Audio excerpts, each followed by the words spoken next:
that he had already known, and then he told me that it wasn't an accident, and Mhm. not that that made it any better or worse, but it made you start fucking your wheels start turning, Yeah. because when it's accidental, it's whether it's a car accident or a heart attack or it's something, it's an accident. But when it's not an accident, then you start wondering. The question, just like the guy just took third at the Arnold, and 2 years ago, and his signed with Red Con on his way up, and his name Yeah.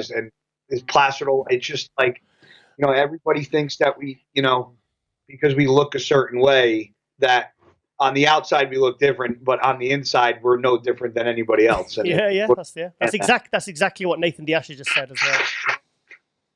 That's exactly you what he know, said. and I hope this be a lesson. I knew Luke had, I knew he had just a little bit of depression. I think it's safe to say that that a lot of bodybuilders have some sort of depression in some way, shape, or form. It's not an easy sport, and we have emotional roller coasters throughout the year for what we do. Um, and speaking with Ben, Ben just said there was a lot of things that, even being his best friend, that Luke just never wanted to speak about. Mm. And it's just I don't know what's more upsetting, the fact that he's gone, or the fact that he lived for as long as he did, carrying that fucking weight of the pain. Mm.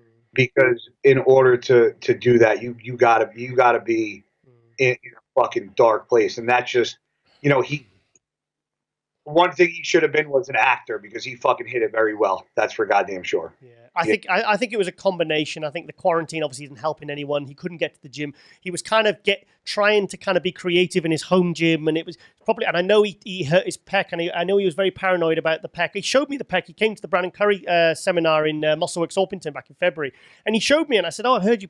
He says, "Yeah." He says, "Well, it's." I said, "Well, it looks absolutely fine." But I think it was because he couldn't train his chest properly and couldn't go, because he was all or nothing. I mean, his girlfriend told me, she said, like, he was, and we all knew this. He was to be as good as he was. He said he's very all or nothing.